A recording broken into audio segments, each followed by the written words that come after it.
apresiasi Polri bisa.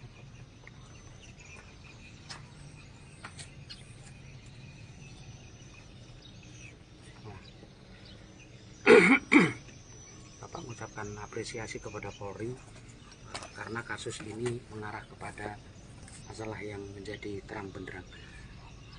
Pak, dengan adanya sudah ada tersangka beberapa anggota Polri, tentu kedepannya harapannya seperti apa, Pak? Tentu harapan kami selaku keluarga ayah dari almarhum berharap lebih terang lagi. Kemungkinan masih ada tersangka-tersangka lain di belakangnya ini. Kami sangat berharap kepada tim khusus yang sudah dibentuk oleh Pak Disdo Sigit agar disertai Tuhan bisa bekerja dengan baik ke depan. Artinya sudah ada titik terang benderang, Pak ya? Iya, artinya ini sudah langkah-langkah awal untuk menuju titik terang.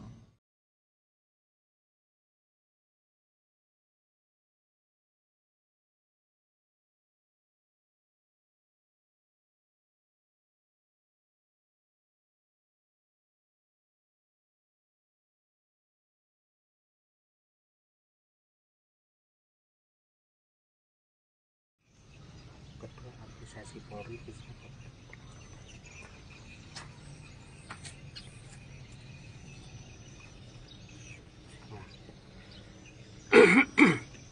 Bapak mengucapkan apresiasi kepada Polri karena kasus ini mengarah kepada masalah yang menjadi terang benderang. Pak, dengan adanya sudah ada tersangka beberapa anggota Polri, tentu kedepannya harapannya seperti apa, Pak? Tentu harapan kami selaku keluarga ayah dari almarhum berharap lebih terang lagi. Kemungkinan masih ada tersangka-tersangka lain di belakangnya ini. Kami sangat berharap kepada tim khusus yang sudah dibentuk oleh Pak Disdo Sigit agar disertai Tuhan bisa bekerja dengan baik ke depan. Artinya sudah ada titik terang benderang, Pak ya? Iya, artinya ini sudah langkah-langkah awal untuk menuju titik terang. Dengan ditetapkannya FS ini apakah kita sudah puas, Pak? Ya, kita tunggu aja nanti di pengadilan baru kita boleh berkata apa arti apa kata-kata kita. Kalau sekarang masih proses, masih tahap awal, langkah awal baru ditemukannya aktornya di balik kejadian ini. Kalau Brigadir Yosua pernah cerita tentang ajudan yang lain yang jadi tersangka nggak nih? Tersangka nih? Dia cerita di sini tahun yang lalu, tahun baru hanya cerita baik-baik saja. Baik-baik saja, semua teman-teman baik, hubungan kami itu saja.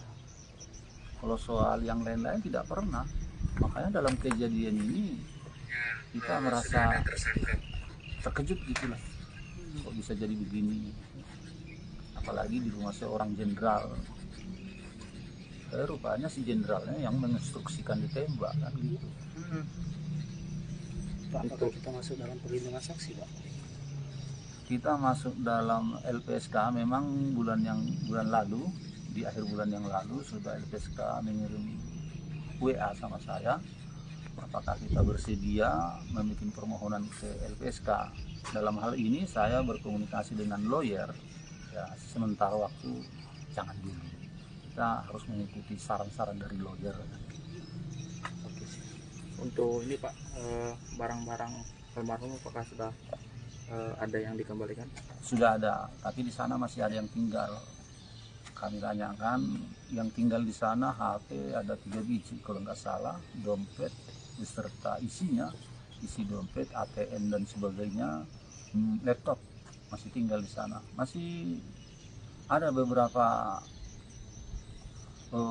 barang dia yang tinggal di sana. Ada kabar dari polisi berupa HP itu adalah barang bukti nanti di pengadilan. Yang dikembalikan apa saja Pak? Dikembalikan berupa barang-barang pakaian sama sepatu. Itu yang dikembalikan apa? Baju, sepatu, itu yang laptop, HP sama dompet ATM-nya masih di sana. Di luar dari baju itu ada uang-uang pegangan dia lah, duit dikembalikan. Itu sebagai barang bukti berarti yang ditahan Pak? Menurut berita itu. Tapi kalau namun laptop saya rasa entah di mana. Yang ditahan itu kabarnya saya dengar HP, handphone yang ditahan. Kalau menurut lawyer itu nanti barang akan dikembalikan setelah apa? ini kalau soal barang bukti nanti mungkin sudah habis persidangan lah. Kalau soal laptop belum kami komunikasi. Tapi cuman sudah kami sampaikan sama lawyer kita apa-apa barang yang di sana. Apakah ada permintaan maaf dari keluarga Baradae, Pak? Tadi pamannya sudah berminta maaf. Itu tadi yang live tadi, Baradae melalui pamannya yang berada di Manado meminta maaf atas kejadian ini. Kita selaku umat manusia, apalagi kita umat beragama, tentu agama apapun pastilah itu diajarkan untuk saling memaafkan. Tapi dalam hal ini ya kita tinggal di negara NKRI yang berlandaskan hukum, tentu proses hukum tetap berjalan.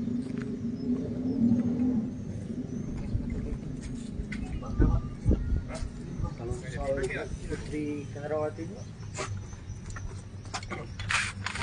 ya harapan ke Putri Cendrawati yang sampai sekarang belum muncul ke publik, Pak. Gimana Pak Somad?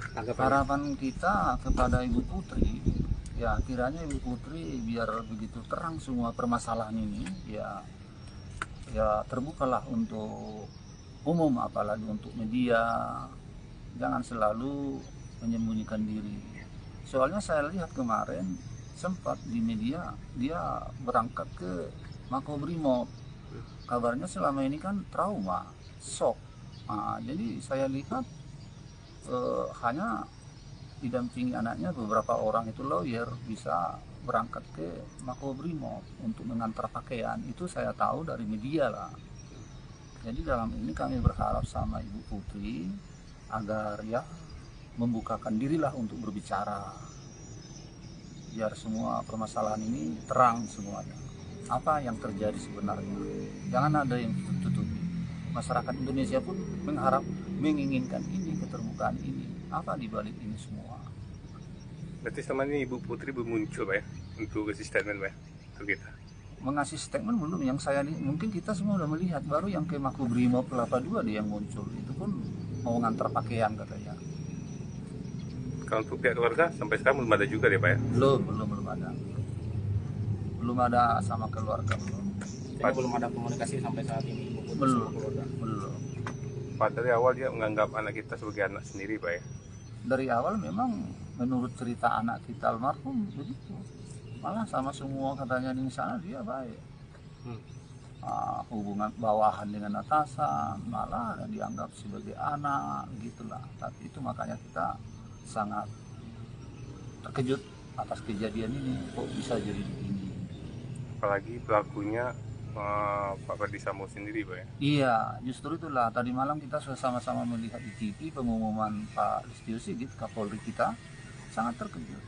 Kok bisa jadi Pak Sambo begini? Ada apa ini? Kok seberingas ini gitu ya? Soalnya luka-luka yang saya lihat di badannya pun melebihi dari pembunuhan biasa. Beberapa lubang, ya mirip dengan PKI lah cara membunuhnya. Kalau umpamanya anak kita bersalah, ya lumpuhkan, tangkap, penjarakan, adili, perlu dipecat, jangan dibantai. Kalau saya boleh bilang itu dibantai, bukan hanya dibunuh lagi. Dari melihat luka-luka di tubuhnya. Tapi biarlah kita serahkan sama aparat hukum, biarlah hukum berjalan terus, biarlah yang berwajib ataupun polisi yang menyelidiki ini semua. Sebab negara kita ini negara hukum. Artinya kita pihak keluarga masih menunggu motif pembunuhan ini Pak? Iya, kita tunggu. Apapun itu kita siap, biar kita terang benderang.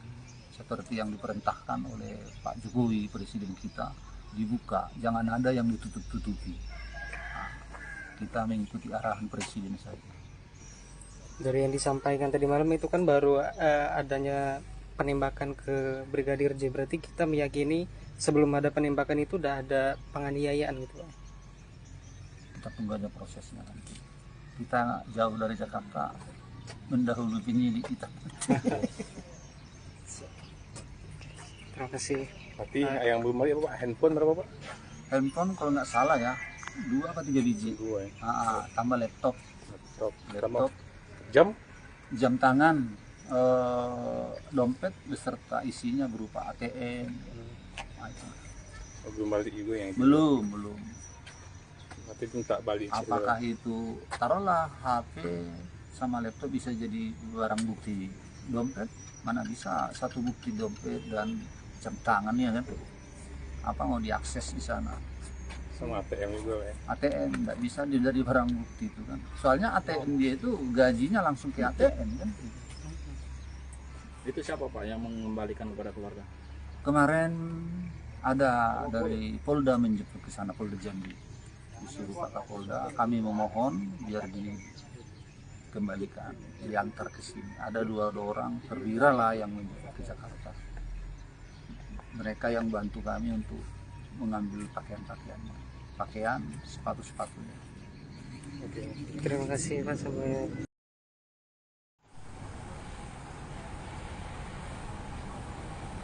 Selamat pagi Tribuners, sama saya reporter Tribunnews.com dari Rawan. Saat ini saya sedang berada di kantor Komisi Nasional Hak Asasi Manusia atau Komnas HAM di Jakarta Pusat.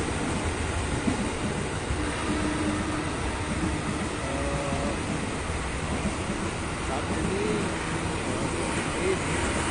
diagendakan Komnas HAM akan melakukan permintaan keterangan terhadap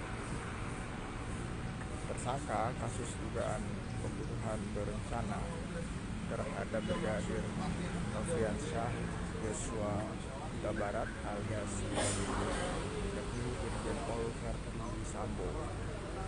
Ini adalah situasi terkini di kantor Komnas HAM RI. Sampai saat ini meskipun telah diagendakan pemeriksaan atau permintaan keterangan terhadap Irjen Verdi Sambo, namun demikian Komnas HAM belum mendapatkan konfirmasi apakah permintaan keterangan tersebut bisa dilakukan hari ini di kantor Komnas HAM dari Jakarta Pusat.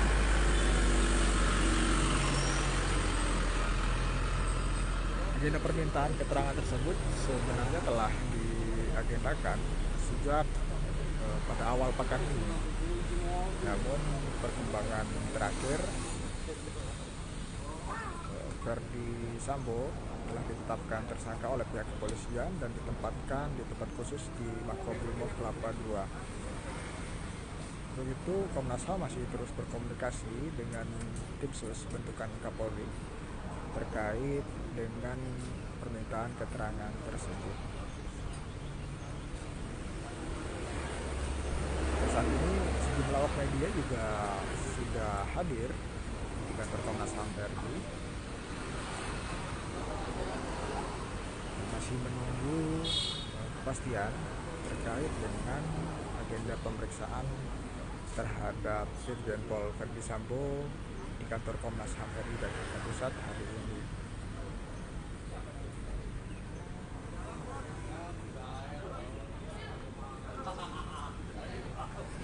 Ya, kemarin Ketua Komnas HAM RI Ahmad Taufan Damanik menyampaikan bahwa penyelidikan Komnas HAM bukanlah untuk mencari, pada pokoknya yang pertama dari penyelidikan Komnas HAM bukanlah untuk mencari pelaku dari pembunuhan tersebut. Namun demikian, kata Taufan, tugas utama dari Komnas HAM adalah untuk memastikan seluruh proses penegakan hukum baik di tingkat awal, penyelidikan, penyidikan, bahkan nanti sampai kepada pengadilan terkait dengan kasus ini, setiap orang yang terkait hak-hak asasi manusianya terlindungi.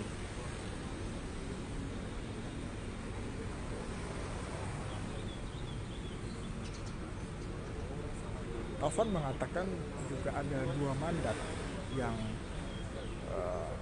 menjadi dasar bagi Komnas HAM untuk melakukan pemantauan penyelidikan terhadap kasus tewasnya Brigadir J. Yang pertama adalah Undang-Undang Nomor 39 Tahun 1999 Hak Asasi Manusia. Kemudian yang kedua adalah MOU atau nota kesepahaman antara Komnas HAM dengan Kapolri yang pada pokoknya menyatakan bahwa Komnas HAM memiliki mandat sebagai pengawas eksternal dari kerja-kerja Polri.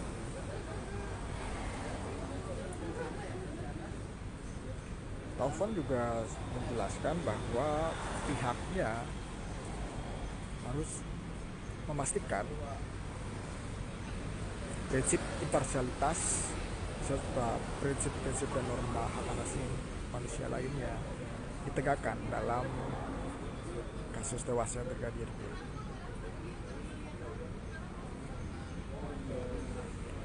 Ia juga membantah bahwa Komnas HAM saat ini sedang berlomba dengan kepolisian terkait dengan penyelidikan tersebut. Menurutnya selama ini hubungan antara Komnas HAM dan pihak kepolisian dalam ini tim sus bentukan Kapolri berjalan dengan baik dan lancar dan belum ada hambatan-hambatan yang sangat signifikan. Selama ini juga dalam permintaan keterangan terhadap beberapa pihak, para pejabat tinggi di kepolisian juga turut mendampingi para pihak yang dimintai keterangan di Komnas HAM. Ya, selain agenda pemeriksaan Irjen Verdi Sambo pada hari ini, Komnas HAM juga sebelumnya dikabarkan mengagendakan permintaan keterangan terhadap istri Verdi Sambo, yakni Putri Chandrawati, pada Jumat besok. Namun demikian, Komisioner Komnas HAM RI dan Khairul Anam mengatakan pihaknya masih menunggu konfirmasi dari pihak terkait untuk pemeriksaan baik dari Verdi Sambo maupun dari Putri Chandrawati.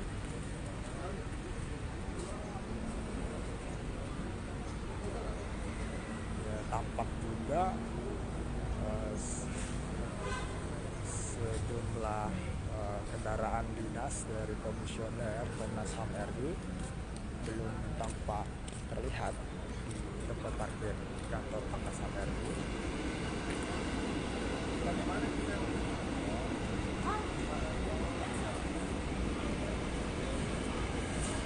Hingga saat ini juga belum ada tanda-tanda atau keterangan yang menyatakan atau memastikan bahwa agenda permintaan keterangan tersebut akan tetap berjalan.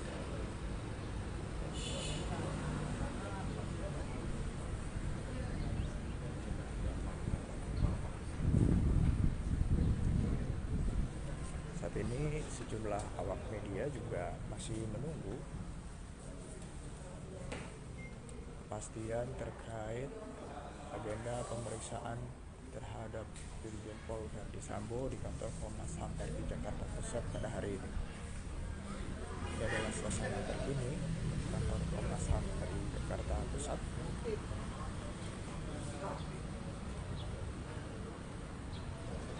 Tadi juga sempat terlihat sejumlah petugas kepolisian berseragam berada di sekitar area Komnas HAM.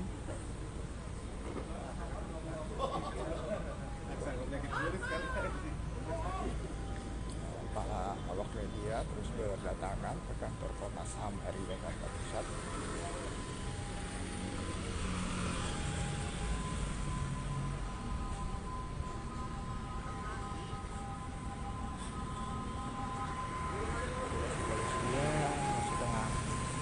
Tampak berada di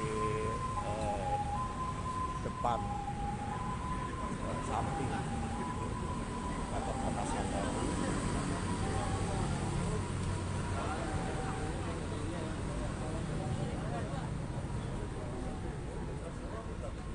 Saat ini para media juga masih terus mencoba mengkonfirmasi tentang kepastian agenda pemeriksaan Irjen Pol Verdi Sambo di kantor Komnas HAM RI Jakarta Pusat. UMD bisa juga Muhammadiyah Jakarta. Untuk informasi selanjutnya atau update di situasi di Komnas HAM tetap terus mantau logistik di Jakarta atau karena tribun network lainnya. Demikian laporan sementara yang bisa saya sampaikan. Kurang lebihnya mohon maaf. Selamat siang. Jadi nggak Pak diperiksa Pak Verdi Sambo Pak? Iya, sebenarnya hari ini kami jadwalkan untuk permintaan keterangan Irjen Sambo nanti siang jam 2. Namun sampai pagi ini kami belum mendapatkan kabar apakah agenda tersebut bisa dilaksanakan ataukah tidak. Ini persis sebenarnya seperti beberapa waktu yang lalu. Nah, salah satu komunikasi beberapa waktu yang lalu ketika itu juga diundur itu adalah memang teman-teman penyidik kepolisian sedang melakukan pendalaman. Nah, kalau memang itu argumentasi sedang melakukan pendalaman dan lain sebagainya, ya kami pasti akan hormati karena itu adalah bagian dari proses hukum. Ya, gitu. Pak, poin-poin apa aja sih Pak kalau misalnya nanti jam 2 jadi Pak yang bakal disampaikan Pak? Yang pasti kalau misalnya jadi permintaan keterangan terhadap Pak Sambo, ya semua hal, ya mulai dari temuan-temuan kami, Dokes, temuan-temuan kami di Jambi, ya, terus temuan-temuan kami di cyber maupun temuan-temuan kami kemarin di balistik, pasti semuanya akan kami tanya karena beberapa poin penting itu menjadi catatan kami untuk bekal mendalami peristiwa ini dan menjadikan peristiwa ini semakin terang benderang dan apakah peristiwa ini ada pelanggaran hak asasi manusia atau tidak. Pak, apa yang mempertimbangkan Bapak sebaiknya diperiksa di Komnas HAM daripada di Makobrimob atau di Mabes? Yang paling penting dalam konteks hak asasi manusia itu dalam Komnas HAM ini memang kami berusaha bekerja secara independen. Namun demikian juga kami bekerja secara imparsial. Ya kan, sejak awal itu kami bilang kayak begitu, hanya saja proses saat ini sudah masuk ke ruang penegakan hukum. Ya kan, dalam konteks penegakan hukum yang dilakukan oleh teman-teman penyidik memang memiliki berbagai karakternya. Nah, kalau sekarang sudah ada di tahanan dan lain sebagainya, karena misalnya statusnya tersangka, ya kami hormati status itu. Tapi kami juga berharap bisa mengaksesnya, kan substansinya di sana. Jadi harapannya memang ada di Komnas, tapi kalau dengan berbagai alasan, khususnya alasan penegakan hukum, kami harus ke Makobrimob, ya kami akan ke Makobrimob. Pak, maaf komunikasi dilakukan antara Komnas HAM dengan siapa ya terkait dengan rencana pemeriksaan hari ini? Jadi konfirmasi itu dilakukan dengan siapa Pak? Komnas HAM selalu berkomunikasi dengan Kapimsus, Pak Irjen Agung, Komjen Agung, Kapimsus. Ya. Pak, terkait dengan pemeriksaan Pak Verdi Sambo ini, apakah Komnas HAM juga memastikan access to justice dan fair trial terhadap Verdi Sambo dalam kasus ini juga tetap dilindungi, Pak? Ya, saya yakin dan kita semua yakin penegakan hukum di Indonesia, ya baik dilakukan oleh teman-teman kepolisian maupun dalam konteks hak asasi manusia dilakukan oleh teman-teman Komnas HAM, oleh kami pasti menghormati aspek-aspek fair trial, akses to justice dan sebagainya. Kami yakin itu. Jadi oleh kepolisian juga akan melakukan itu, oleh Komnas HAM melakukan itu. Nah, makanya salah satu concern kami misalnya soal obstruction of justice, kalau dalam konteks teman-teman kepolisian itu perusakan TKP kan begitu. Nah, kalau di kami obstruction of justice itu ya kami perhatikan dan kami dalami cukup dalam gitu ya. Kalau pertanyaannya begini, apakah obstruction of justice itu bagian dari pelanggaran hak asasi manusia? Pasti bagian dari pelanggaran hak asasi manusia kalau kami temukan. Nah, kalau pertanyaannya apakah proses saat ini ya ditemukan indikasi adanya pelanggaran hak asasi manusia terkait obstruction of justice, indikasinya sangat kuat. Gitu ya. Jadi obstruction of justice dalam konteks hukum biasanya disebut sebagai, kalau dalam konteks kasus ini ya terkait dengan perusakan TKP, mengabulkan cerita dan sebagainya, tapi dalam konteks hak asasi manusia biasanya lebih luas kami menyebutnya obstruction of justice, memberikan hambatan terhadap proses penegakan hukum. Nah kalau itu ditanya apakah itu terjadi, kami belum bisa simpulkan, namun indikasinya kuat terjadi obstruction of justice. Ini dari mana? Dari banyak hal yang kami temukan. Ya, terima kasih. Belum ada kabar. Makasih Pak Nam. Kita ajukan sebenarnya hari ini juga untuk besok kepada Ibu PC ya. Tapi sampai jam ini Pak FS masih diperiksa intensif dan kami belum mendapatkan kepastian ya mengenai jam berapa atau hari apa bisa didatangkan ke Komnas. Juga Ibu PC, kemarin kita sudah koordinasi dengan timnya Ibu PC, masuk psikolognya ya, sedang diupayakan untuk kemudian nanti ada jadwal. Ya mudah-mudahan bisa dalam waktu yang cepat seperti yang kita minta besok misalnya kan untuk Ibu PC.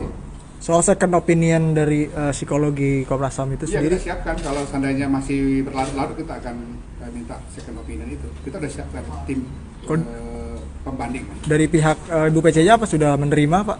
Mana? Dari pihak Bu PC-nya apa sudah mau untuk ya, second opinion? Dia memberikan penjelasan kondisinya seperti ini begitu versi dia kan. Ya kita minta supaya bisa diupayakan ya. Nah, tapi kalau kemudian masih ada hambatan, bukan hambatan seperti apa ya?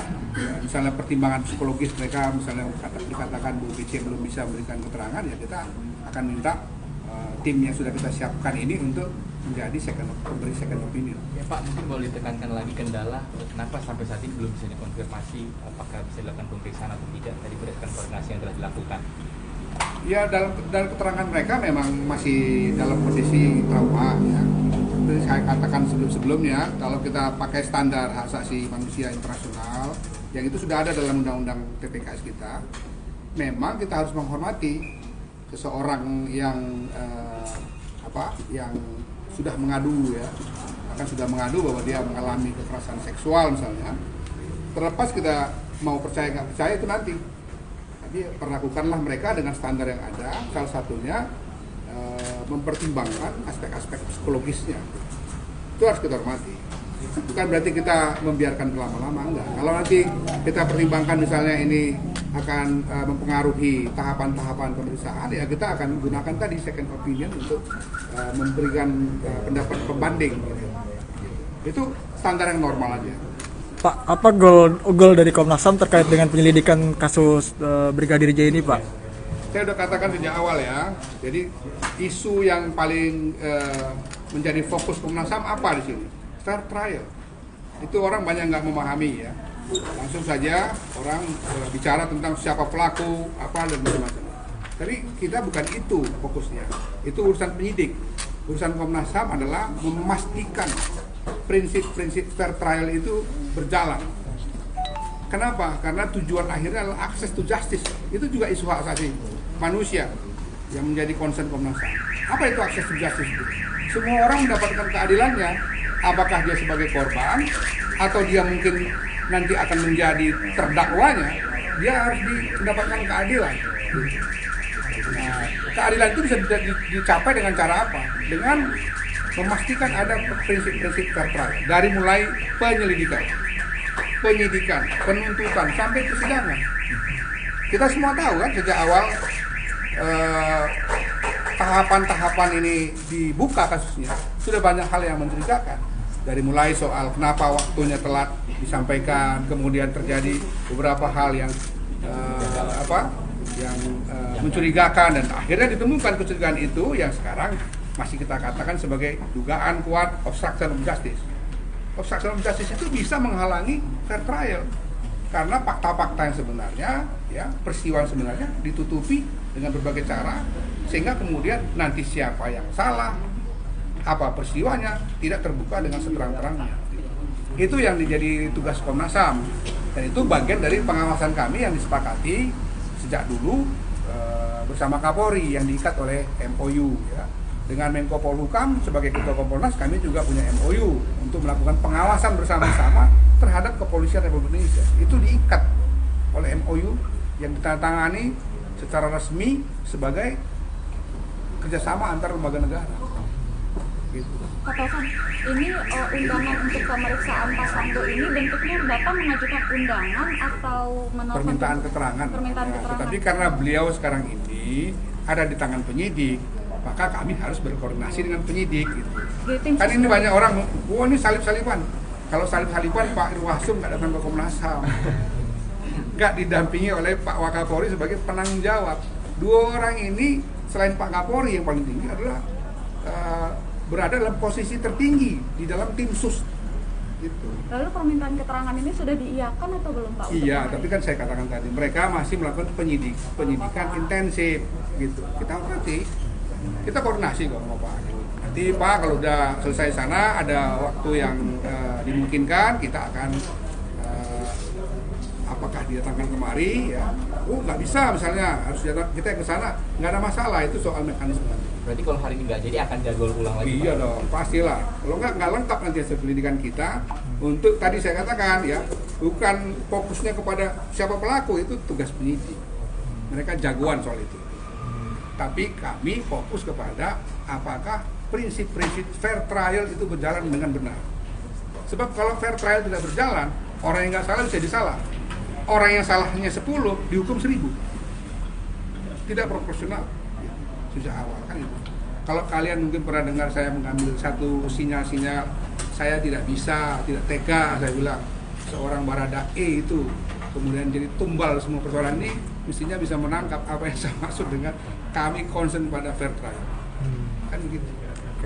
Saya ribut soal CCTV. Kenapa? Karena CCTV kalau dihilangkan ya fair trial akan sulit didapatkan. Kenapa? Karena ada langkah-langkah obstruction of justice, menghilangkan barang bukti, mengatur segala macam sehingga kemudian tidak terbuka apa sebetulnya yang terjadi, siapa melakukan apa, di mana, kapan, apa barang buktinya.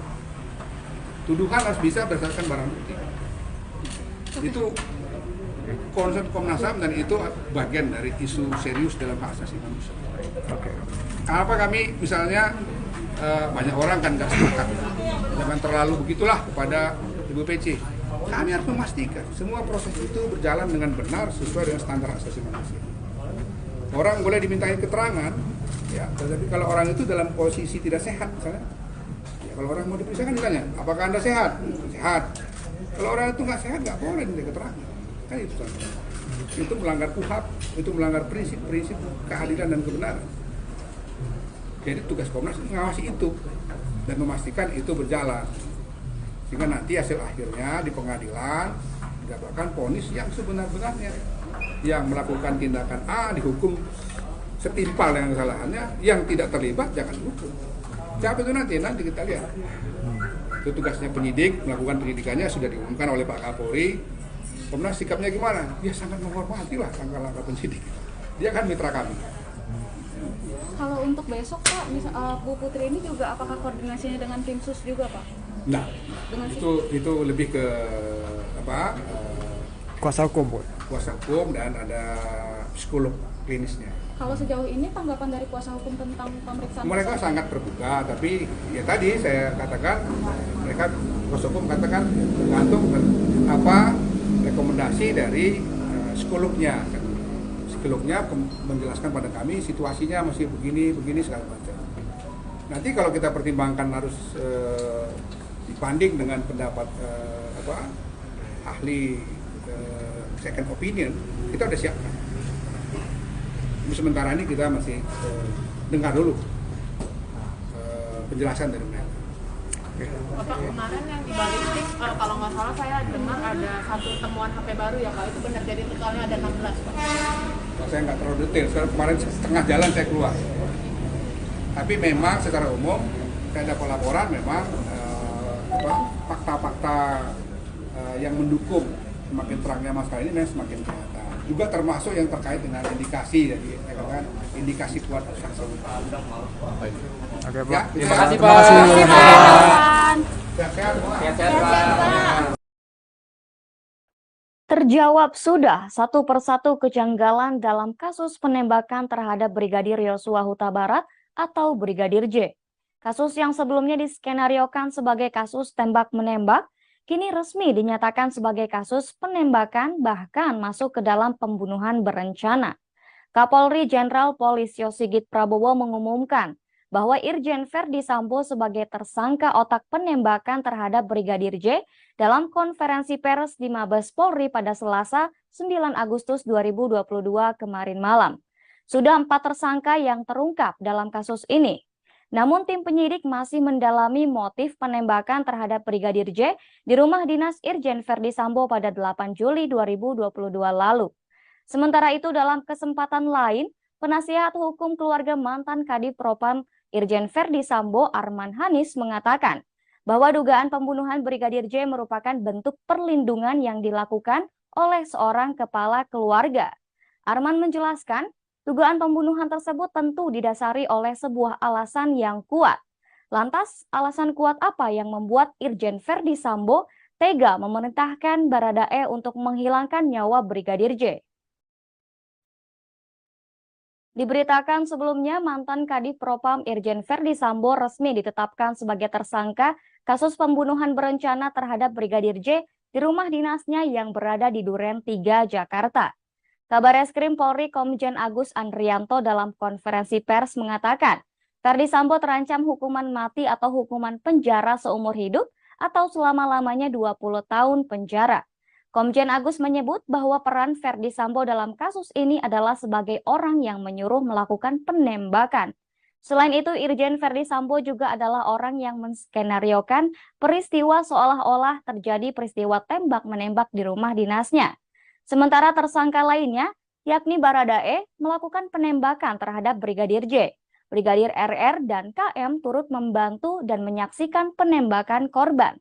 Dari hasil penyelidikan yang dilakukan tim khusus Bareskrim Polri, pada saat kejadian terdapat 5 orang di tempat kejadian perkara Duren 3, yakni Putri Chandrawati, istri Verdi Sambo, Irjen Pol Verdi Sambo, KM, Bribka Rizky Rizal, Baradae, serta korban Brigadir J. Banyaknya kendala yang terjadi ketika tim penyidik melakukan penyelidikan, membuat proses pun menjadi terhambat dan lama. Namun karena ancaman hukuman kasus tersebut pasal 340 KUHP tentang pembunuhan berencana, jungto pasal 338 KUHP dengan ancaman hukuman cukup tinggi, membuat Baradae mengakui peristiwa yang sebenarnya terjadi di TKP Duren 3. Pengakuan Baradae membuka tabir kecurigaan dan kejanggalan dari kasus tewasnya Brigadir J dari awalnya dilaporkan tembak-menembak menjadi peristiwa penembakan atau pembunuhan. Kapolri Jenderal Polisi Sigit Prabowo mengatakan bahwa tim penyidik masih mendalami motif penembakan terhadap Nofriansah Yosua Huta Barat alias Brigadir J di rumah dinas Irjen Verdi Sambo pada 8 Juli 2022 lalu. Hal itu disampaikan Kapolri dalam konferensi pers penanganan kasus pembunuhan Brigadir J di Mabes Polri pada Selasa 9 Agustus 2022 kemarin malam. Tim khusus Polri belum mengungkapkan motif dari penembakan terhadap Brigadir J yang dilakukan oleh para tersangka. Saat ini tim penyidik masih melakukan pendalaman-pendalaman terhadap saksi-saksi dan juga terhadap Putri Chandrawati. Begitupun dengan laporan kasus dugaan pelecehan seksual terhadap Putri Chandrawati yang dilakukan Brigadir J masih dalam penyelidikan. Menurut Sigit, untuk mengungkapkan laporan dugaan pelecehan tersebut, dibutuhkan keterangan dari ahli-ahli dan penyesuaian keterangan saksi-saksi.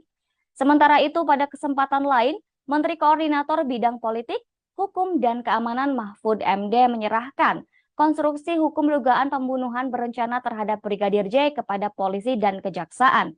Secara spesifik, Mahfud MD menyebutkan bahwa motif dalam kasus pembunuhan Brigadir J sangat sensitif. Ia mengakui bahwa pengungkapan kasus pembunuhan Brigadir J sulit dan membutuhkan waktu karena adanya kelompok-kelompok di internal Polri. Pengungkapan kasus merupakan hal yang mudah jika kasus ini bukan menyangkut hal yang terjadi di tubuh Polri dan melibatkan pejabat tinggi Polri.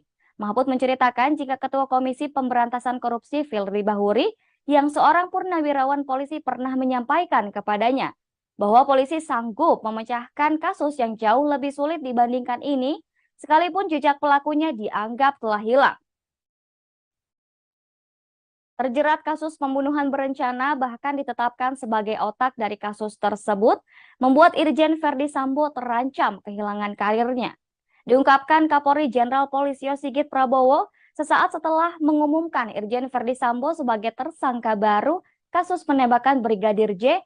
Jenderal Listio Sigit juga mengatakan bahwa Irjen Verdi Sambo dicopot dari jabatannya untuk sementara waktu.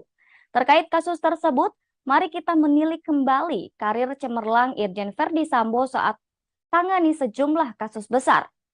Selama menjabat sebagai Kepala Divisi Propam Polri, Irjen Verdi Sambo memiliki komitmen tegas dalam menjalankan jabatannya, yakni memimpin divisi yang bertanggung jawab menjaga disiplin anggota Polri. Sambo tak segan mencopot anggota Polri yang terbukti mencoreng kehormatan institusi. Pengalaman di bidang reserse dan menghadapi pelaku-pelaku kriminal membuat Sambo dipercaya menghadapi pelaku kriminal di tubuh Polri sendiri. Karir Verdi Sambo melesat setelah menjadi Kasat Reskrim Polres Metro Jakarta Barat. Dikutip dari Kompas.com, sederet kasus besar yang pernah ditangani oleh Verdi Sambo seperti kasus bom Sarinah dan kasus kopi sianida pada tahun 2016. Saat itu ia menjabat sebagai Wadireskrimum Polda Metro Jaya.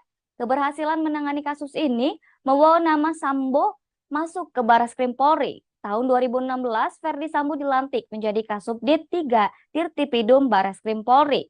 3 tahun kemudian, Verdi Sambo dipercaya sebagai Dirtipidum Bareskrim Polri. Saat menjabat sebagai Dirtipidum, Verdi Sambo memimpin pengungkapan kasus kebakaran Kejaksaan Agung pada 22 Agustus 2020. Kasus kebakaran ini bersamaan dengan penanganan kasus buron Joko Chandra yang melibatkan 2 jenderal polisi. Keprofesionalan Verdi Sambo saat menangani kasus besar ini membawa Verdi Sambo dipercaya menjadi Kepala Divisi Propam Polri. Tapi situasi ini kini terbalik. Karir cemerlang Irjen Verdi Sambo terancam redup. Irjen Verdi Sambo tersandung di kandangnya sendiri.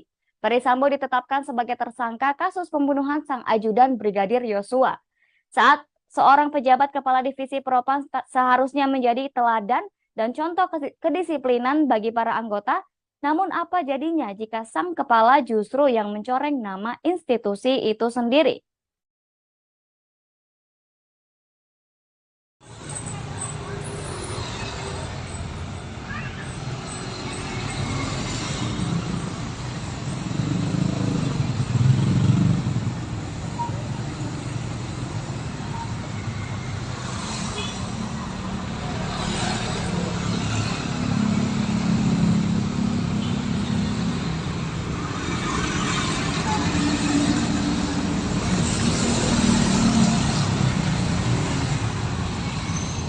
Ya baik, selamat pagi menjelang siang Tribuners.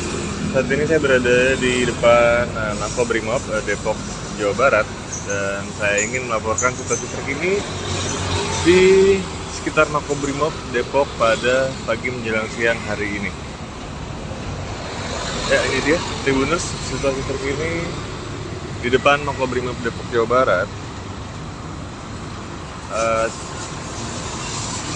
Sudah terlihat pengamanan di Makobrimob Depok, Jawa Barat tampak cukup lebih ketat begitu, sebab terlihat ada 2 kendaraan barakuda, kendaraan taktis milik Brimob berjenis barakuda yang terparkir di depan gerbang Makobrimob Depok, Jawa Barat ini.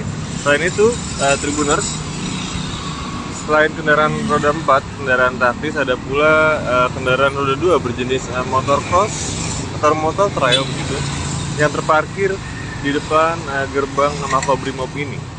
Nah, berdasarkan pengamatan, jumlah motor ini kurang lebih terparkir sebanyak 2 baris, 2 kolom begitu. Jadi sekitar ada 10 motor mungkin ya, ada 10 motor. Setelah sebelumnya mungkin hanya 5-6 motor saja yang terparkir di depan gerbang Makobrimob ini. Dan juga Tribuners, seperti biasa ada petugas dengan seragam dan beratribut lengkap, seragam berwarna loreng hijau dan rompi anti peluru, senjata laras panjang hingga helm pengaman begitu, yang bersiaga di depan gerbang Makobrimob Depok, Jawa Barat. Nah, untuk diketahui Tribuners, pada hari ini Kamis 11 Agustus 2022, Komnas HAM merencanakan agenda permintaan keterangan terhadap tersangka pembunuhan Brigadir J, Irjen Ferry Sambo, pada hari ini. Dan juga kabar juga diketahui bahwa Komnas HAM rencananya juga akan melakukan permintaan keterangan terhadap istri Ferry Sambo, Putri Candrawati, yang akan dilakukan pada Jumat besok.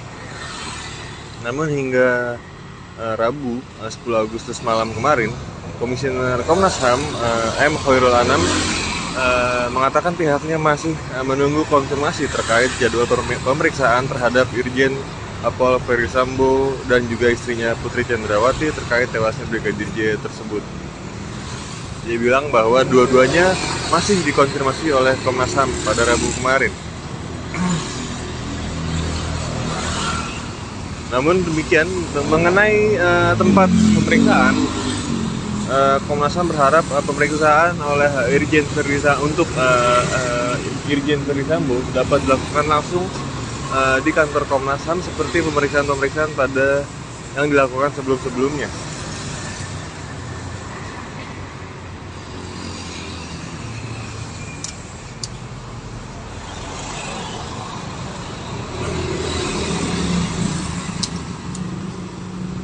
Untuk diketahui pula Tribuners, pengamanan yang cukup ketat ini telah terjadi sejak kira Senin 8 Agustus kemarin, di mana ada 2 kendaraan barakuda yang terparkir di depan Makobrimob setelah sebelumnya hanya ada 1 barakuda yang terparkir di depan Makobrimob ini.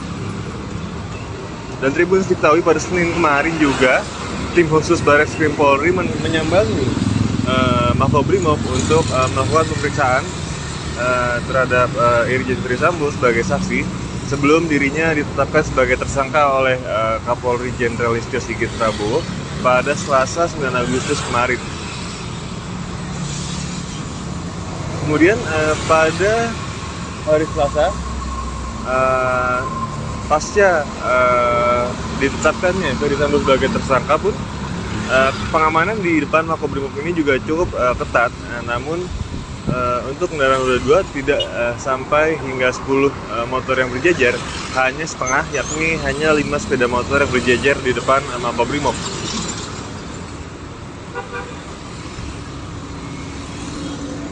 Selain itu Tribuners, kendaraan dinas Polri, kendaraan dinas Brimob juga lalu lalang keluar masuk ke Makobrimob Depok, Jawa Barat ini, sehingga kendaraan provos pun terlihat keluar masuk pada Makobrimob Depok, Jawa Barat ini.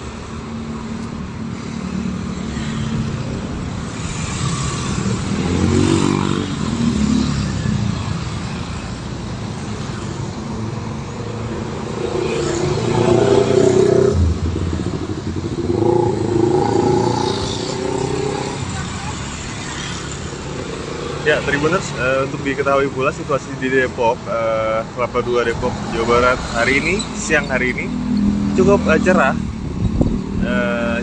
serta arus lalu lintas yang berada di jalan Komjen Pol M. Yasin yang menuju ke arah sana adalah menuju ke arah jalan Universitas Indonesia lancar, dan arah sebaliknya menuju Kelapa II, menuju ke Pasar Pal Depok juga relatif lancar. Ya Tribuners, untuk informasi selanjutnya, perkembangan selanjutnya akan kami kabarkan kembali. Untuk saat ini demikian informasi yang dapat kami laporkan. Terima kasih. Menteri Koordinator Bidang Politik, Hukum, dan Keamanan Republik Indonesia Mahfud MD mengatakan bahwa Baradae mungkin saja bebas dari pidana. Seperti diketahui berdasar pernyataan Kapolri Jenderal Listio Sigit, Baradae melakukan penembakan terhadap Brigadir J atas perintah Irjen Verdi Sambo. Pengamat hukum pidana Asep Iwan Iriawan mengatakan Baradae bisa saja terlepas dari pidana sesuai dengan pasal 51 ayat 1 KUHP. Pasal tersebut berbunyi, barang siapa melakukan perbuatan untuk melaksanakan perintah jabatan yang diberikan oleh penguasa yang berwenang tidak dipidana. Baradae yang merupakan ajudan Irjen Verdi Sambo kala itu diperintah untuk menembak disebut bisa bebas dari hukuman sesuai dengan pasal 51 ayat 1 KUHP tersebut. Selain itu, pengamat hukum pidana dari Universitas Trisakti Abdul Fikar Hajar mengatakan Baradae bisa bebas jika dilihat dari pasal 49 KUHP. Pasal 49 KUHP berbunyi, tidak dipidana barang siapa melakukan tindakan pembelaan terpaksa untuk diri sendiri maupun untuk orang lain, kehormatan kesusilaan atau harta benda sendiri maupun orang lain karena ada serangan atau ancaman serangan yang sangat dekat dan yang melawan hukum pada saat itu. Fikar mengatakan bahwa dalam kasus kematian Brigadir J ini Baradae diperintah oleh Verdi Sambo untuk menembak yang memungkinkan saat itu dirinya berada dalam keadaan terancam. Seperti disebutkan bahwa apabila Baradae menolak menembak Brigadir J, maka justru Baradae yang akan ditembak.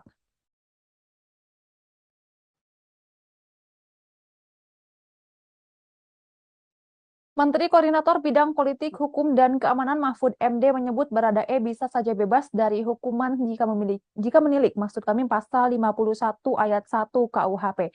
Hal tersebut juga dibenarkan oleh beberapa pengamat hukum. Pasal 51 ayat 1 digolongkan sebagai alasan pembenar dalam hukum pidana.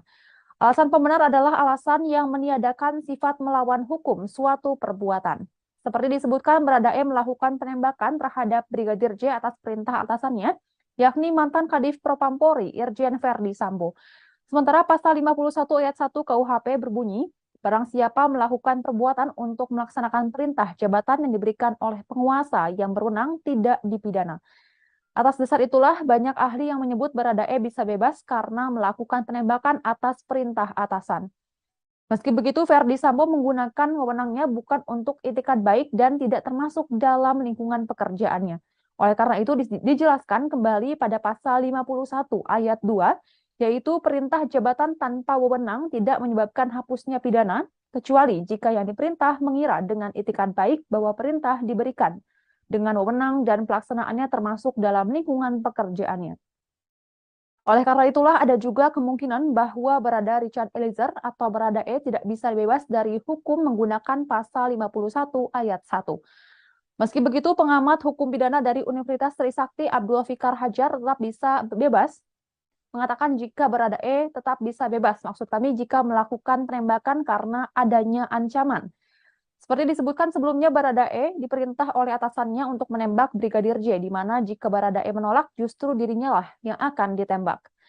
Hal ini membuat Baradae kemungkinan besar berada di bawah tekanan. Meski begitu, Baradae bisa saja memiliki waktu untuk berpikir dan melakukan perlawanan untuk tidak menembak. Baradae bisa saja bebas dengan menggunakan pasal 49 KUHP yang berbunyi, tidak dipidana barang siapa melakukan tindakan pembelaan terpaksa untuk diri sendiri maupun untuk orang lain, kehormatan kesusilaan atau harta benda sendiri maupun orang lain karena ada serangan atau ancaman yang sangat dekat dan yang melawan hukum pada saat itu. Namun hal tersebut harus diperkuat dengan membuktikan bahwa Baradae di bawah todongan senjata Verdi Sambo.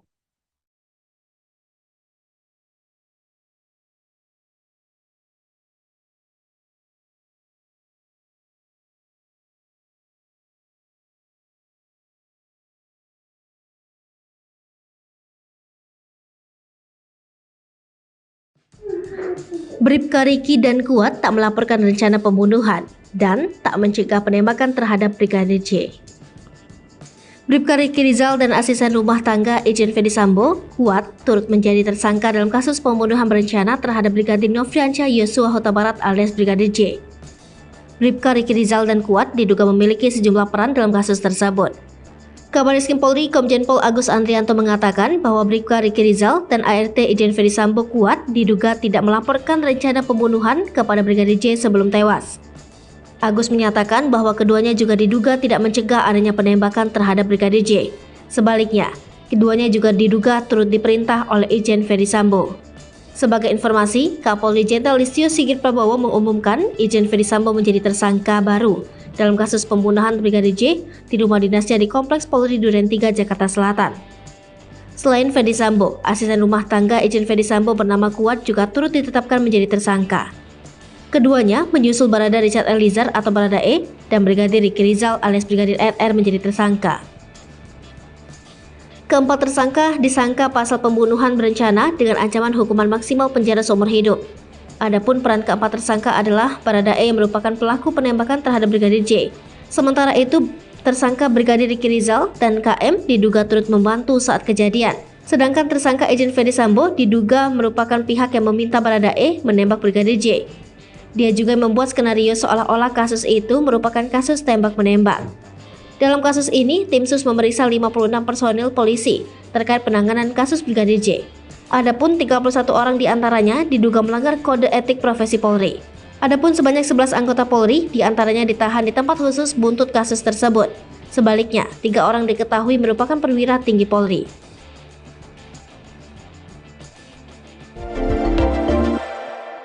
Akhirnya terungkap rekaman CCTV sebelum dan sesudah Brigadir J tewas. Istri Ferdy Sambo pakai piyama. Beredar sebuah rekaman CCTV yang memperlihatkan aktivitas Putri Chandrawati, Brigadir J hingga Barada E pulang dari Magelang. Diketahui, video rekaman tersebut memperlihatkan Brigadir J sebelum tewas dibunuh. Dalam video rekaman CCTV terlihat Brigadir J menggunakan kaos putih. Isi rekaman CCTV ini merekam perjalanan rombongan istri Ferdy Sambo dan Brigadir Yosua dari Magelang hingga ke rumah pribadi Sambo di Jalan Saguling 3, Duren 3 Barat, Pancoran, Jakarta Selatan.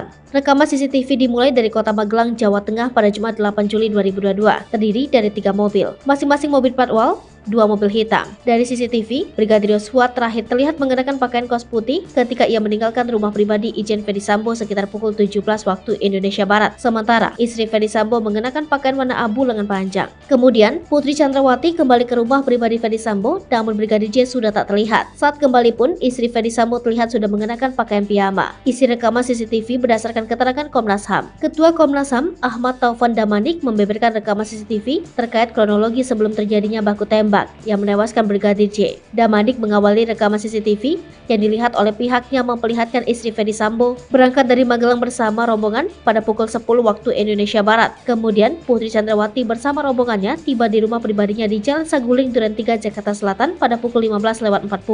Hanya saja, kata Damanik, Irjen Ferdy Sambo terlebih dahulu sampai ke kediaman pribadinya pada pukul 15.29 dari Yogyakarta, di mana menggunakan pesawat terbang sebelumnya untuk menuju Jakarta. Kemudian, Damanik menjelaskan bahwa dalam rombongan itu terlihat ada Barada E dan Brigadir J. Lantas, 3 menit berselang, Putri Chandrawati, Barada E, Brigadir J, hingga asisten rumah tangga terlihat melakukan tes RT-PCR. Namun, menurut Damanik, Ferdy Sambo terlihat berada di kamar dan tidak ikut melakukan tes PCR. Hanya saja, Damanik tidak mengetahui apakah sebelum itu Ferdy Sambo telah melakukan tes PCR terlebih dahulu. Setelah tes PCR, sekira pukul 16.07, Damanik mengungkapkan Putri Chandrawati dan rombongan kecuali asisten rumah tangga pergi ke rumah dinas di Duren 3. Namun katanya, Ferdy Sambo justru tidak menyusul istrinya tapi ke arah lain bersama ADC dan motor patwal yang sama. Penjelasan Damanik ini berdasarkan rekaman CCTV milik tetangga Ferdy Sambo. Namun, ia tidak mengingat pukul berapa mobil Ferdy Sambo dan motor patwal berhenti. Ferdy Sambo berlari ke rumah dinas. Istri menangis didampingi asisten. Setelah menerima telepon dari istri, Damanik menjelaskan mobil Ferdy Sambo pun berusaha berbalik bersama dengan motor patwal. Hanya saja, mobil rombongan Ferdy Sambo itu kesulitan karena jalan yang sempit. Damanik pun mengungkapkan setelah mengetahui hal itu, Ferdy Sambo pun langsung berlari ke rumah dinas. Kemudian, dirinya menjelaskan pada CCTV yang berbeda. Putri terlihat menangis dengan didampingi asistennya. Selanjutnya, Damanik mengatakan datangnya mobil Provos hingga mobil lain untuk bergerak ke Rumah Sakit Kramat Jati. Hai pemirsa wawancara khusus Tribun Jambi, kali ini kita masih membahas tentang misteri kematian Brigadir Yosua. Sudah bersama saya Bang Ramos Huta Barat. Apa kabar Bang Ramos? Sehat Bang Suang. Iya, Puji Tuhan. Ini adalah kuasa hukum dari keluarga Brigadir Yosua. Ada di pihak keluarga yang kemudian melakukan apa namanya? Pendampingan ya. Juga pendampingan. Pendampingan. Oke. Pendampingan sebagai apa namanya? Penasihat hukum. Penasihat hukum. Bang Ramos, ini satu hal yang kemudian kemarin yang sangat ditunggu publik akhirnya terjadi. Irjen Ferdy Sambo menjadi tersangka. Oke. ini kan si Ferdi Sambo seorang bintang 2. Tanggapannya tentang penetapan seorang jenderal bintang 2 orang yang berpengaruh di Polri menjadi tersangka dalam kasus kematian Brigadir J. Baik, terima kasih Bang Suang. Jadi kami sudah sangat mengapresiasi apa yang saat ini sudah dilakukan oleh Polri yang memang atas atensi dari Pak Presiden, ya kan, atas atensi dari Pak Presiden yang sampai ke 4 kali tadi malam. Sudah tuh dari Pak Menko Polhukam juga yang setia mengawal perkara ini, yang dari awal sampai ada penetapan tersangka yang mungkin yang belum tentu ini bisa jadi akhir penetapan tersangka. Jadi kami menanggapi ini sebagai suatu kejahatan kemanusiaan yang terstruktur dan sistematis yang saat ini terjadi di Indonesia. Kenapa mengatakan itu? Kenapa kami bisa mengatakan seperti itu?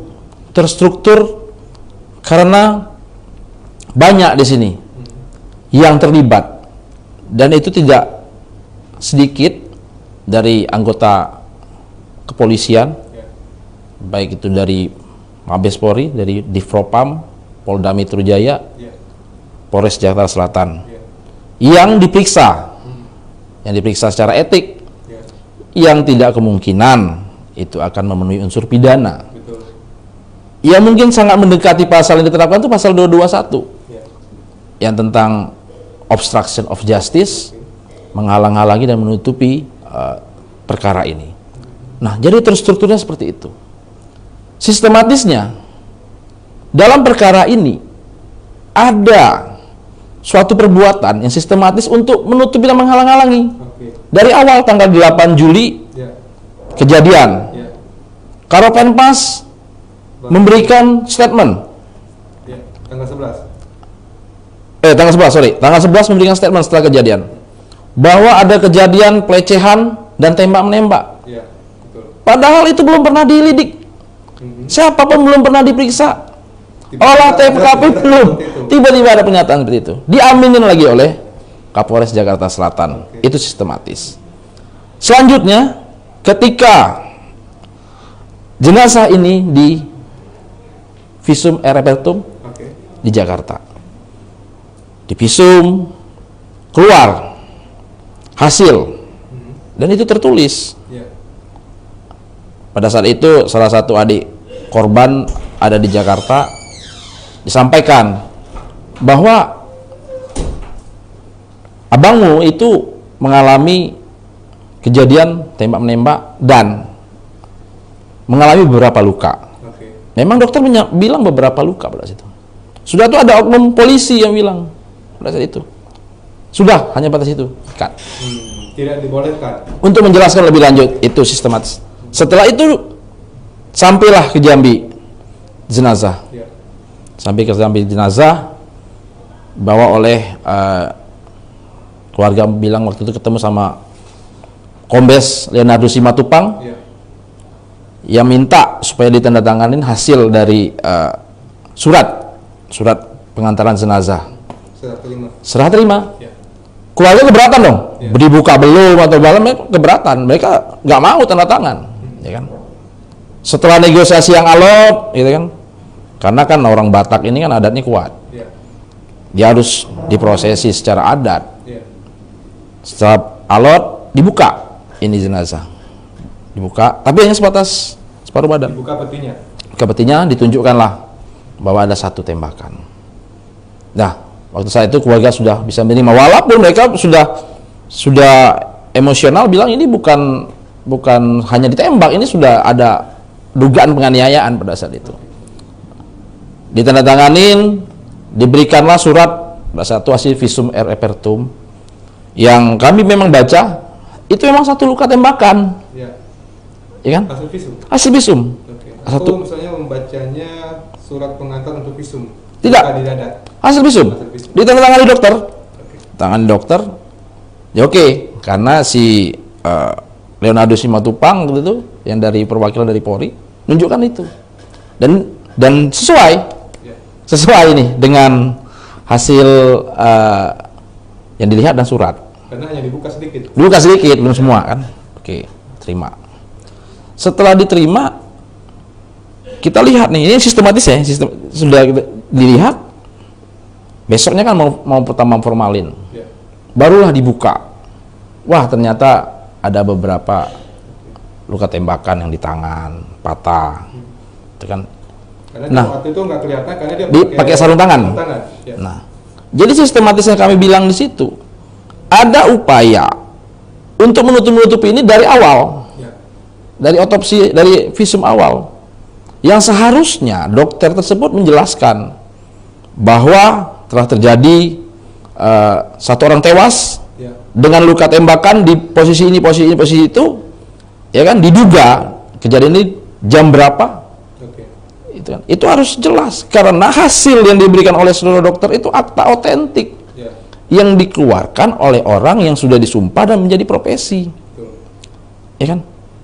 Nah, ada narasi bilang itu kan perintah, kata dia kan. Perintah itu tidak bisa menghalangi seorang yang memegang sumpah profesi untuk mengkhianati sumpahnya, melanggar sumpahnya. Apapun yang terjadi dia jalankan sebagai dokter. Nah, saat ini itu sistematis itu yang belum kami lihat diproses oleh pihak. Upaya-upaya sistematis untuk menghalang ini dari awal sampai setengah perjalanan skenario ini penerapannya Pak Syifedi Sambo itu belum dari dokter-dokter yang itu harus, padahal mereka sudah pernah diperiksa Komnas HAM. Yang mereka diperiksa ada beberapa jenderal yang mendampingi. Ya buat apa jenderal mendampingi? Ada bagian hukum yang bisa mendampingi. Ya, jadi itulah upaya-upaya sistematis yang mungkin yang kami lihat saat ini. Ya, Polri sudah on the track, tapi belum on the track sepenuhnya. Masih ada yang harus diungkap supaya ini memang benar. Siapa sih otak pelakunya? Mungkin ini bisa menjadi lebih banyak lagi mengungkap terang benderangnya, keadilannya dari suatu perkara ini. Artinya di satu sisi tadi mengapresiasi tim khusus yang dibentuk oleh Kapolri yang sudah berhasil atau kita katakan sudah mengungkap 4 orang sampai sejauh ini tersangka, termasuk dalam itu Jenderal Bintang 2. Karena kita yakin juga bukan perkara yang mudah bagi kepolisian untuk mengungkap seorang yang punya pangkat Jenderal Bintang 2, punya power besar, punya pengaruh. Ya, dan mungkin itu yang membuat ini agak lama. Tapi kemarin itu sudah jelas juga bahwa ada penghalang-halangan diakui yang membuat ini menjadi, kalau istilahnya Mahfud MD itu psikologis. Iya, yang membuat akhirnya agak lama. Pertama, gitu ya. Oke. Di tim kuasa hukum ini, Bang, aku nanyain sebelum kemarin itu pengungkapan kasus oleh tim khusus ya, dipimpin oleh langsung oleh Kapolri untuk konferensi pers yang disebutkan tidak ada baku tembak yang ada dalam penembakan, ada yang disuruh, ada yang menyuruh gitu. Sebelum itu kan pasti kuasa hukum juga kayaknya membuat konstruksi sendiri tuh, kasusnya kayaknya seperti ini nih. Apakah yang disampaikan oleh polisi itu, disampaikan oleh Kapolri dan para jenderal itu sudah sesuai dengan yang skenario yang juga dipikirkan sebelumnya oleh tim kuasa hukum? Jadi dengan hadirnya si Baradae menjadi justice kolaborator, ini mungkin memang membuat lebih terangnya perkara ini. Kami sudah ada konstruksi sendiri memang bahwa yang tadi dibilang ada yang tembak-menembak itu suatu hal yang mungkin tidak masuk di akal kami. Karena pertama dari luka yang dialami si Brigadir J, ya kan, luka yang dialami Brigadir J yang dibilang tembak-menembak tersebut. Nah, setelah itu konstruksi dari kami dari yang namanya kemarin timbul namanya pelecehan. Sementara kita kan kebetulan saya mendampingin si Vera Simanjuntak yang orang yang terakhir berhubungan sama si korban. Itu 1631 dalam penyidikan di Polda Jambi. Pada saat itu diperiksa Bareskrim kan. Itu 1631 dia untuk komunikasi terakhir, dan itu masih sempat saya tanyakan. Itu benar nggak suaranya gitu kan? Benar Bang, katanya. Nggak salah lagi kata dia kan. Memang komunikasinya singkat. Singkatnya berapa lama? Sebentar Bang. Hanya misalnya gini bilang gini. Ya Bang, tadi kenapa ini WA aku nggak dibalas? Ya sebentar Adek, nanti saya telepon lagi. Artinya hanya rentang beberapa detik. berapa detik. Oke. Nah kita lihat beda bang, singkatnya pacaran dengan singkatnya kita sudah nggak ada punya hubungan sama sekali tuh beda lah singkatnya. Oke. Jadi sesingkat itu, nah dari hasil surat visum repertum itu kita pelajari bahwa kejadian itu di jam 17.00. Gitu loh.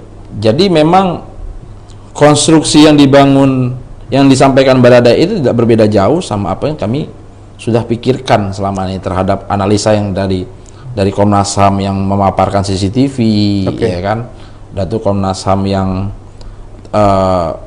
memeriksa beberapa saksi dari ajudan-ajudan tersebut, ya kan, kita sudah menilai itu dan pada dasar Komnas HAM itu ke Jambi, kami kebetulan ada di situ. Pada saat itu kami pada saat itu ada di situ sama si Ferdi waktu itu kami ketemu sama Komnas HAM, komunikasi. Jadi apa yang diberikan sama pihak Komnas HAM tersebut kami tahu itu apa yang diberikan mereka. Jadi sampaikan saja pada komisi supaya ini terang benderang pada saat itu. Artinya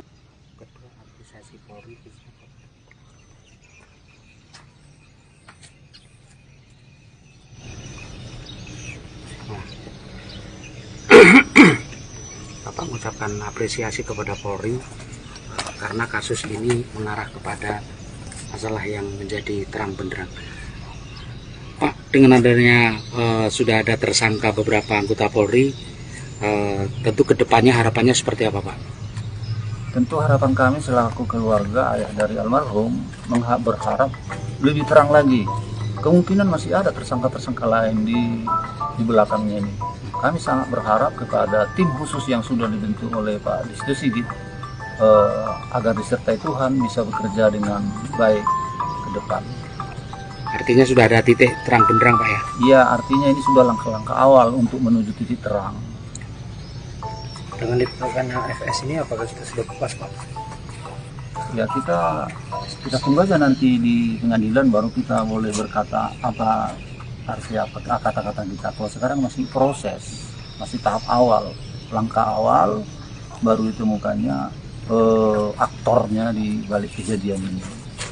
Kalau Brigadir Yosua pernah cerita tentang ajudan yang lain yang jadi tersangka nggak nih? Tersangka nih? Dia cerita di sini tahun yang lalu, tahun baru hanya cerita baik-baik saja. Baik-baik saja, semua teman-teman baik, hubungan kami itu saja. Kalau soal yang lain-lain tidak pernah. Makanya dalam kejadian ini kita merasa terkejut gitulah. Kok bisa jadi begini? Apalagi di rumah seorang jenderal.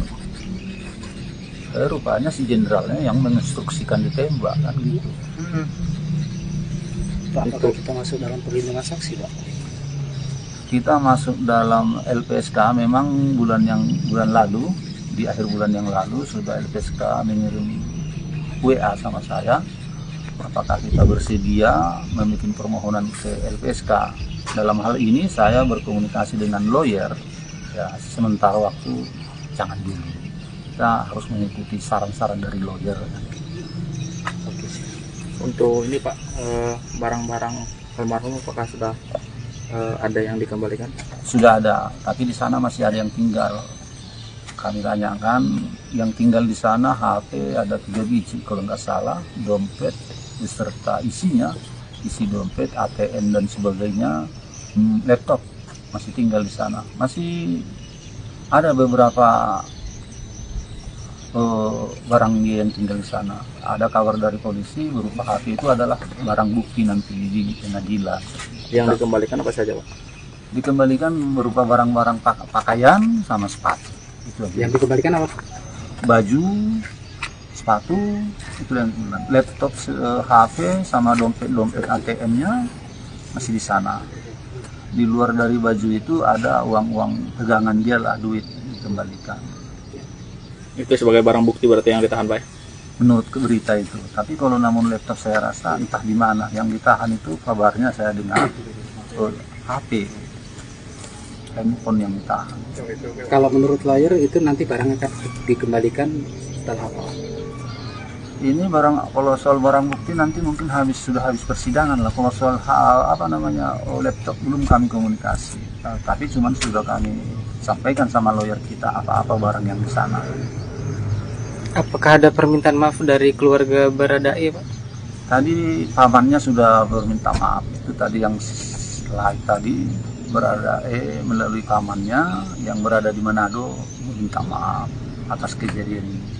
Kita selaku umat manusia, apalagi kita umat beragama, tentu agama apapun pastilah itu diajarkan untuk saling memaafkan.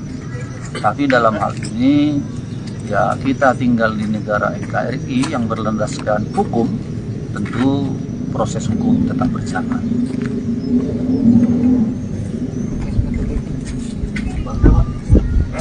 Kalau soal Putri Chandrawati, ya harapan ke Putri Chandrawati yang sampai sekarang belum muncul ke publik, Pak. Gimana Pak Somad? Harapan kita kepada Ibu Putri, ya kiranya Ibu Putri biar begitu terang semua permasalahan ini, ya terbukalah untuk umum, apalagi untuk media. Jangan selalu menyembunyikan diri. Soalnya saya lihat kemarin sempat di media dia berangkat ke Makobrimob. Kabarnya selama ini kan trauma, shock. Jadi saya lihat hanya didampingi anaknya, beberapa orang itu lawyer, bisa berangkat ke Makobrimob untuk mengantar pakaian. Itu saya tahu dari media lah. Jadi dalam ini kami berharap sama Ibu Putri agar ya membukakan dirilah untuk berbicara, biar semua permasalahan ini terang semuanya. Apa yang terjadi sebenarnya, jangan ada yang tutup-tutupi. Masyarakat Indonesia pun menginginkan ini, keterbukaan ini. Apa dibalik ini semua? Berarti selama ini Ibu Putri belum muncul Pak ya, untuk kasih statement Pak untuk kita? Mengasih statement belum, yang saya mungkin kita semua udah melihat, baru yang ke Makobrimob Kelapa 2 dia yang muncul, itu pun mau ngantar pakaian katanya. Kalau untuk pihak keluarga sampai sekarang belum ada juga deh Pak ya? Belum ada. Belum ada sama keluarga, belum. Jadi belum ada komunikasi sampai saat ini Ibu Putri sama keluarga? Belum. Pak, dari awal dia menganggap anak kita sebagai anak sendiri Pak ya? Dari awal memang menurut cerita anak kita almarhum begitu. Malah sama semua katanya di sana dia baik. Hubungan bawahan dengan atasan, malah dianggap sebagai anak gitulah. Tapi itu makanya kita sangat terkejut atas kejadian ini, kok bisa jadi begini. Apalagi pelakunya Pak Ferdisambo sendiri Pak ya? Iya, justru itulah tadi malam kita sudah sama-sama melihat di TV pengumuman Pak Listio Sigit, Kapolri kita, sangat terkejut. Kok bisa jadi Pak Sambo begini? Ada apa ini? Kok seberingas ini gitu ya? Soalnya luka-luka yang saya lihat di badannya pun melebihi dari pembunuhan biasa. Beberapa lubang. Ya mirip dengan PKI lah. Cara membunuhnya. Kalau umpamanya anak kita bersalah, ya lumpuhkan, tangkap, penjarakan, adili, perlu dipecat. Jangan dibantai. Kalau saya boleh bilang itu dibantai, bukan hanya dibunuh lagi. Dari melihat luka-luka di tubuhnya. Tapi biarlah kita serahkan sama aparat hukum, biarlah hukum berjalan terus, biarlah yang berwajib ataupun polisi yang menyelidiki ini semua. Sebab negara kita ini negara hukum. Artinya kita pihak keluarga masih menunggu motif pembunuhan ini Pak? Iya. Apapun itu kita siap agar kita terang benderang seperti yang diperintahkan oleh Pak Jokowi, presiden kita, dibuka, jangan ada yang ditutup-tutupi. Kita mengikuti arahan presiden saja. Dari yang disampaikan tadi malam itu kan baru adanya penembakan ke Brigadir J, berarti kita meyakini sebelum ada penembakan itu udah ada penganiayaan gitu Pak? Kita tunggu aja prosesnya nanti. Kita jauh dari Jakarta, mendahului penyidik kita.